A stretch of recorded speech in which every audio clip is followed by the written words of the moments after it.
good evening, good afternoon, whenever you're watching this. I hope you're having a great day. So it's been a while since I've talked about any of the races that I've done, and the first race that I talked about was not a very great ending. If you remember that, you might be able to check it out if I remember to put a card in the corner. And I don't want to give people the impression that all of my races are bad. I just happen to think that when things don't go as planned and you don't end up with a big victory, those are usually the really interesting stories.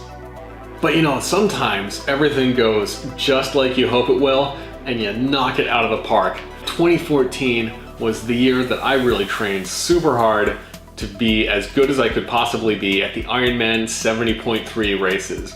Now those are also called long distance triathlons or half Ironman triathlons. They just go under that brand name, 70.3. And they get that name because the entire race is a 1.2 mile swim, a 56 mile bike ride, and a 13.1 mile run. And if you add all those up, it equals 70.3 miles. So that's where the name comes from, if you're ever curious about that.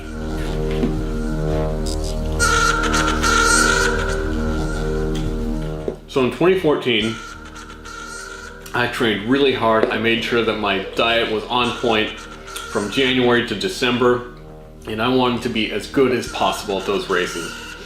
And I ended up getting a pretty great result in my third race, which I think was August that year. That was Ironman Lake Stevens 70.3 back in 2014. It was the first time and the only time to date that I have ever gone under 5 hours in a long distance triathlon. Now I started the year kind of burnt out, didn't really want to train a whole lot, but I got into gear, I made a goal. And the first thing I did was I kicked a sugar habit. I picked up the whole like low carb, ketogenic diet, try to become as metabolically efficient as possible. And I think it played a big part in improving my performance and endurance in long distance racing. Is, you know, when you get into those longer distances, like 2, 3, 5 hours long, your glycogen stores and how efficiently you can use glucose ends up being like the limiting factor of how good you can do in a race. So I basically made myself like bonk proof. Like I could go for days on a bike or running without ever hitting the wall.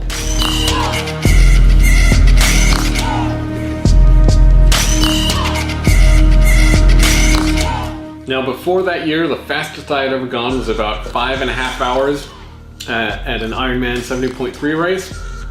So the first race that I did that year was in Kona, Hawaii, where I had one of the worst races I have ever had. You know, I crossed the finish line, I ended up in the med tent. Despite all of that, I had a great day. I was severely dehydrated, but I really enjoyed the race. They had a great venue, great volunteers as always at any Ironman event.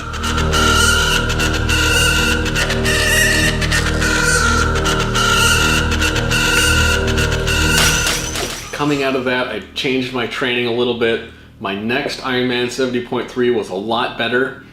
I finished at about 5 hours and 12 minutes. So I really improved it. I thought I was latching things down, getting everything right.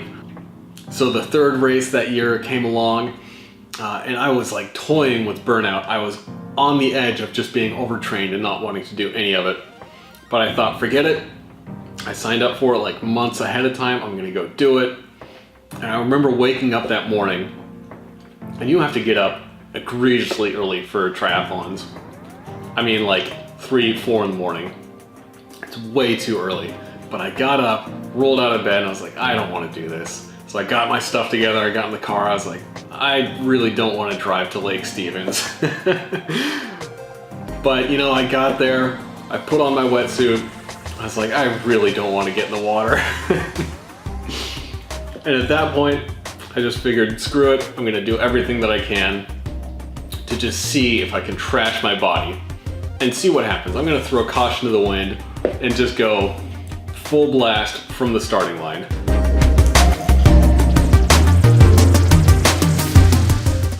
Now it was a pretty warm year, so the water was actually really warm in the lake, like much warmer than I had expected, and it smelled awful.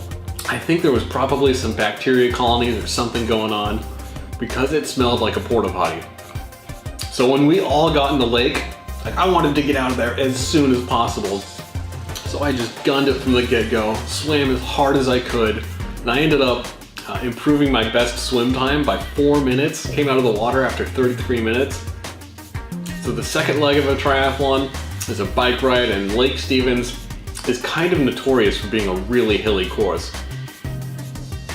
But I didn't care. I was just gonna, hit it hard from the go.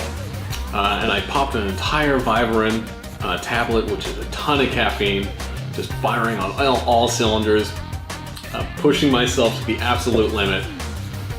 Raged on my bike for, I think it was about 2 hours and 50 minutes for the bike split, which, not great, but I'm not a great cyclist, so you do what you can with what you got. Still, I was pretty happy with that performance that I did on the bike. And I got off, and because of all the low carb training and metabolic efficiency that I was trying to do, like, I got off my bike to start to run the half marathon, and my legs felt really fresh. Like, I felt like I was just running an open half marathon, So again, I just took off from the start, just ran as fast as I could, really reckless, knew that I was playing with fire, but I absolutely did not care.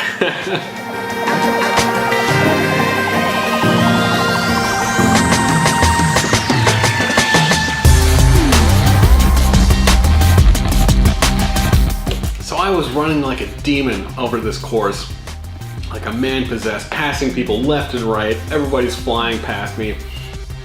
So for the first loop, I was probably averaging like 6:15 or 6:30 per mile pace, which is just obnoxiously fast. It's way faster than I should have been running.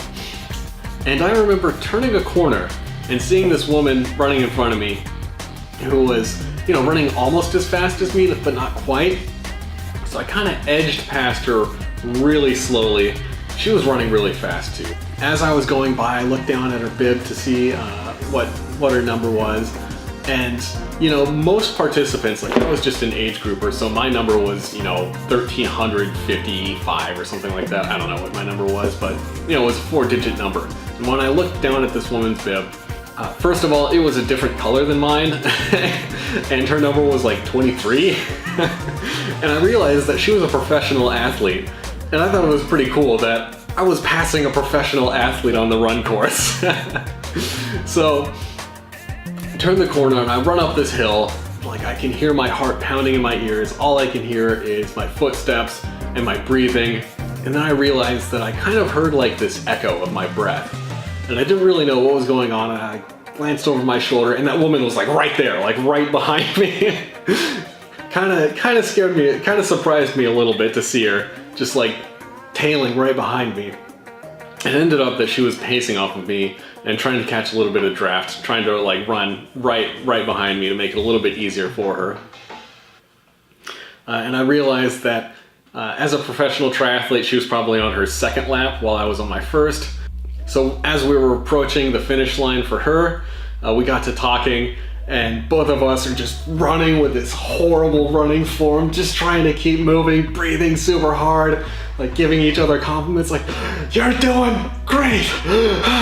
No, you're doing great!" Oh my gosh, it was just about the goofiest thing you could possibly imagine.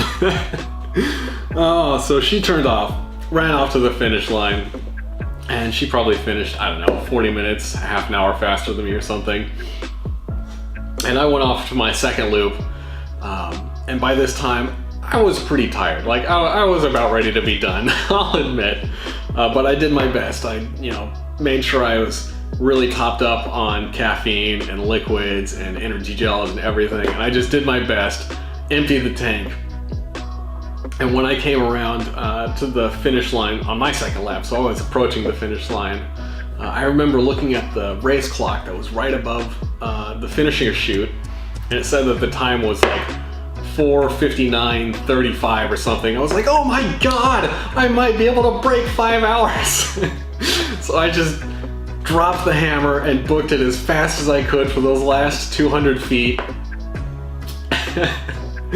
Oh my gosh, I probably looked like I was falling apart at that point, and just crossed the finish line and immediately hit the ground, just completely destroyed. And I found out later that my finish time was 4 hours, 59 minutes, and 53 seconds. So I was super proud that after like 9 or so Ironman 70.3s, that I was finally able to break that 5-hour mark. Just goes to show that if you put in the effort, you put in the work, you can achieve really great things. Not nearly a professional athlete, but I like to think that I'm still pretty good. It ended up that my run split was 1 hour and 29 minutes. So that means that I ran an 1 hour and 29 minute half marathon after biking 56 miles and swimming 1.2 miles. So if you've ever run a half marathon, then that gives you kind of an idea of just how fast we were moving. All right, guys. That was kind of a self-indulgent story for me. I like telling it. I hope you guys enjoyed listening to it. And if you do have any questions for me about the things that I do for exercise or for racing or for diet and nutrition, make sure you leave them in the comments below, or you can tweet at me on Twitter. You can follow me on Instagram and Facebook if you want to know what kind of athletic shenanigans I'm getting up to. And until next time, I hope you guys have a great day. You know, do something healthy for yourself, eat some greens, and have a good one. Peace out.